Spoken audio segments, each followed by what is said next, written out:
कहानी की शुरुआत में हम कुछ दोस्तों को देखते हैं जो आपस में मिलकर पार्टी कर रहे होते हैं।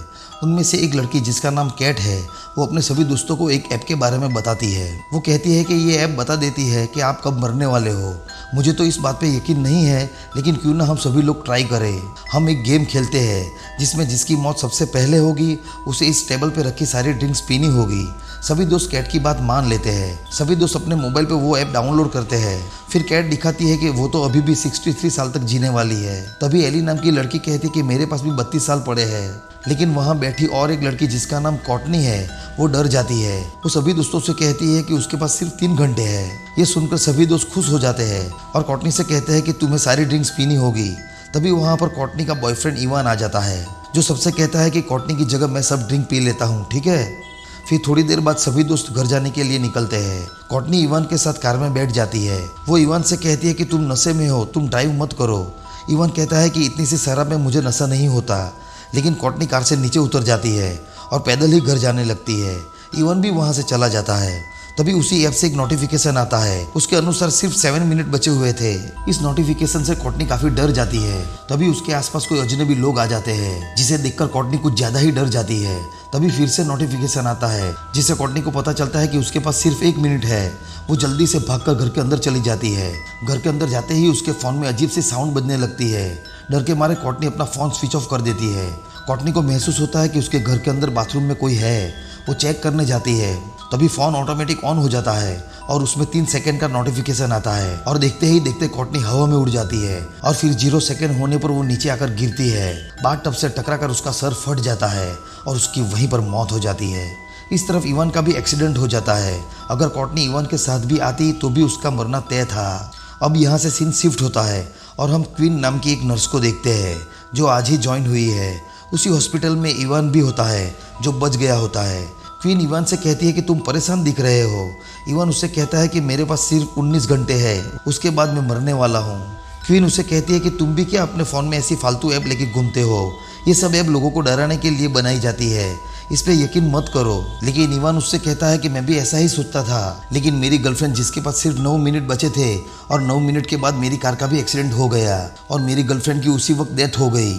अब मुझे डर है कि 19 घंटे बाद मेरी भी मौत हो जाएगी। थोड़ी देर बाद हॉस्पिटल का स्टाफ क्वीन को नर्स बनने की खुशी में एक सरप्राइज पार्टी देती है। फिर वो सभी केक खाने लगते हैं। बातों ही बातों में क्वीन अपने पूरे स्टाफ को उस मोबाइल ऐप के बारे में बताती है। वहाँ पर एक लड़का होता है जिसका नाम स्कॉट है। वो क्वीन से कहता है कि मुझे उस ऐप का नाम बताओ। फिर वो ऐप को डाउनलोड करता है और देखता है कि उसके पास 53 ईयर्स की जिंदगी पड़ी हुई है। डॉक्टर सुलिन भी कहते हैं कि मेरे पास 57 ईयर्स है। फिर थोड़ी देर बाद क्वीन अपने घर जाने के लिए निकलती है। वो ऐसे ही देखती है कि उसके पास कितना टाइम बचा हुआ है। उसके पास सिर्फ 2 दिन और 22 घंटे बचे थे। ये देखकर क्वीन भी थोड़ी सी डर जाती है। इसके बाद हम हॉस्पिटल में इवान को देखते हैं। वो चेक करता है कि उसके पास कितना टाइम बचा है। उसके पास सिर्फ 3 मिनट बचे थे। ये देखकर वो हॉस्पिटल से बाहर भागने लगता है। तभी उसे मिरर में एक साया नजर आता है। वो जल्दी से पीछे मुड़ के देखता है, लेकिन वहाँ पर कोई भी नहीं है। जब वो फिर से मिरर में देखता है तो उसे वो साया फिर से नजर आता है। वो जल्दी से भागकर सीढ़ियों की तरफ चला जाता है। तभी उसके मोबाइल पर नोटिफिकेशन आता है। उसके पास सिर्फ 1 मिनट बचा हुआ था। तभी उसे महसूस होता है कि वहाँ पर कोई है। वो मोबाइल की टॉर्च से चेक करने लगता है। तभी उसे उसकी मरी हुई गर्लफ्रेंड दिखती है, जो इवान को नीचे फेंक देती है। जब अगले दिन क्वीन हॉस्पिटल में आती है तब उसे पता चलता है कि इवान की मौत हो चुकी है। ये जानकर क्वीन बहुत ज़्यादा डर जाती है। वो जल्दी से इवान का मोबाइल चेक करने लगती है, लेकिन फ़ोन लॉक था। वो इवान की डेड बॉडी के पास जाकर इवान के फिंगरप्रिंट से फ़ोन को अनलॉक करने की कोशिश करती है, लेकिन फ़ोन अनलॉक नहीं होता क्योंकि उस फ़ोन में आई स्कैनर लॉक लगा हुआ था। फिर क्वीन इवान की आइज़ को स्कैन करती है और फ़ोन खुल जाता है। वो देखती है कि फ़ोन में इवान के पास 0 टाइम था। अब क्वीन कुछ ज़्यादा ही परेशान हो जाती है क्योंकि उसके पास सिर्फ 1 दिन और 22 घंटे थे। वो जल्दी से घर जाकर उस ऐप को अनइंस्टॉल करने की कोशिश करती है, लेकिन वो ऐप अनइंस्टॉल नहीं होती। फिर वो उस ऐप के बारे में सर्च करती है। उसे एक लड़की की वीडियो मिलती है जो बताती है कि मेरा टाइम खत्म होने वाला है और अब मुझे कुछ साए नजर आते हैं। तभी उसकी भी मौत हो जाती है। फिर जैसे ही क्वीन अपना लैपटॉप बंद करती है, उसे वहाँ इवान की आत्मा नजर आती है, जिसे देखकर वो काफी डर जाती है। वो अपने फोन को तोड़कर अपनी कार में चली जाती है। वो रात भर कार में ही बैठी रहती है। सुबह उसकी बहन जॉर्डन उसे घर के अंदर लेके आती है। घर के अंदर जॉर्डन को क्वीन का मोबाइल नीचे पड़ा हुआ मिलता है, जिससे उसे भी इस ऐप के बारे में पता चल जाता है।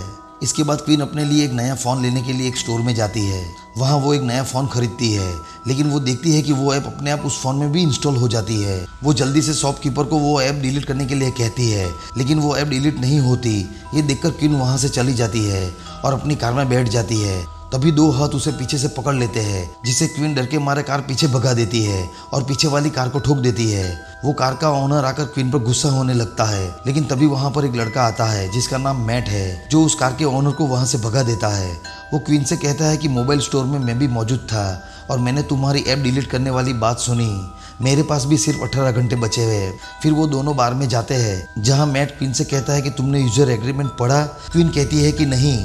मैट उसे कहता है कि मैंने भी नहीं पढ़ा। हमें एक बार यूजर एग्रीमेंट पढ़ना चाहिए, क्योंकि जब भी नोटिफिकेशन आता है तो उसमें लिखा होता है कि यूजर एग्रीमेंट ब्रोकन। फिर वो दोनों उनके पास बैठे हुए एक आदमी को इस ऐप के बारे में बताते हैं। वो अपने फ़ोन में इस ऐप को इंस्टॉल करता है, लेकिन एग्रीमेंट एक्सेप्ट करने से पहले वो दोनों उस एग्रीमेंट को पढ़ने लगते हैं, जिसमें लिखा हुआ होता है कि ये ऐप तुम्हारी किस्मत पे डिपेंड करती है।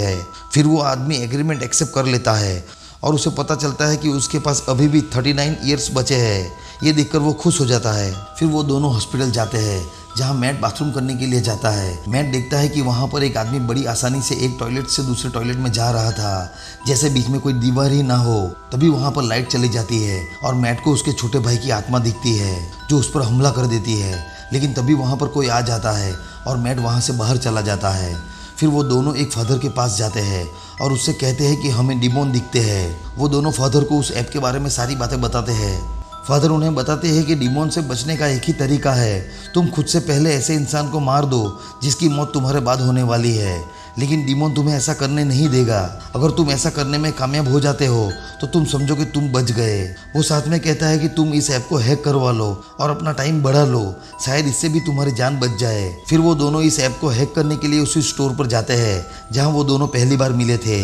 शॉपकीपर शॉप क्लोज करके जा रहा था। वो दोनों शॉपकीपर को कुछ पैसों का लालच देते हैं और ऐप को हैक करने के लिए कहते हैं। वो शॉपकीपर उनकी बात मान लेता है। फिर वो शॉपकीपर उस ऐप को हैक कर लेता है।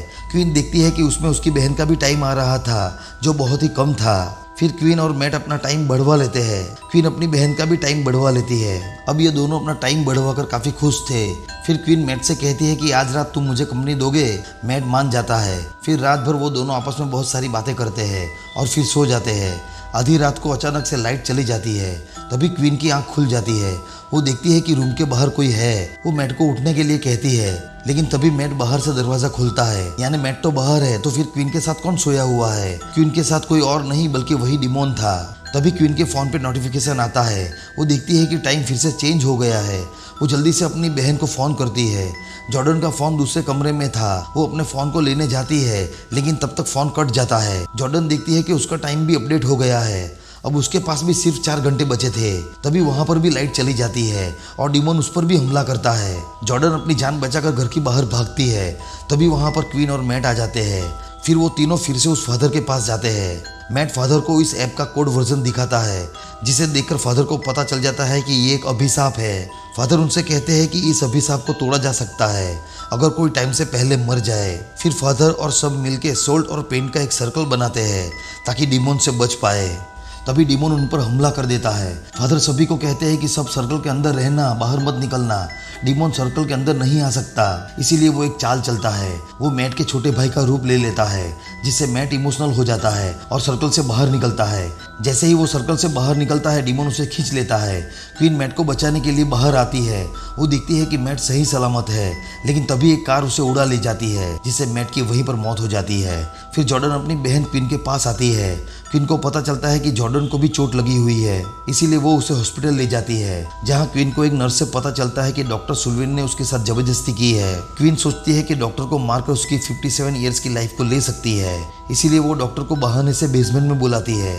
वो डॉक्टर को मारने ही वाली होती है, लेकिन तभी डिमोन वहां आकर डॉक्टर को बचाता है, क्योंकि टाइम से पहले कोई भी नहीं मर सकता। फिर डिमोन जॉर्डन को ढूंढ लेता है और उसे भी मारने की कोशिश करता है। तभी क्वीन एक इंजेक्शन लेकर उसके सामने आ जाती है। वो डिमोन से कहती है कि अगर तुमने मेरी बहन को मारा तो मैं समय से पहले अपने आप को मार डालूंगी, जिससे ये अभिशाप टूट जाएगा। ये सुनकर डिमोन फिर से चाल चलता है। इस बार वो क्वीन की माँ का रूप ले लेता है, लेकिन क्वीन उसके झांसे में नहीं फंसती और वो इंजेक्शन अपनी बॉडी में इंजेक्ट कर देती है, जिससे उसकी मौत हो जाती है। टाइम से पहले क्वीन मर गई, जिससे डिमोन भी खत्म हो जाता है। जॉर्डन अपनी बहन को मरा हुआ देखकर काफी रोने लगती है। तभी वो उसके हाथ पर देखती है जहाँ नार्कर लिखा है और वहाँ एक शीशी भी है जो एक मेडिसिन है। जॉर्डन समझ जाती है और वो तुरंत वो मेडिसिन क्वीन को दे देती है और देखते ही देखते क्वीन जिंदा हो जाती है। ये एक ऐसी मेडिसिन थी जो रुके हुए दिल में दोबारा जान फूंक सकती थी।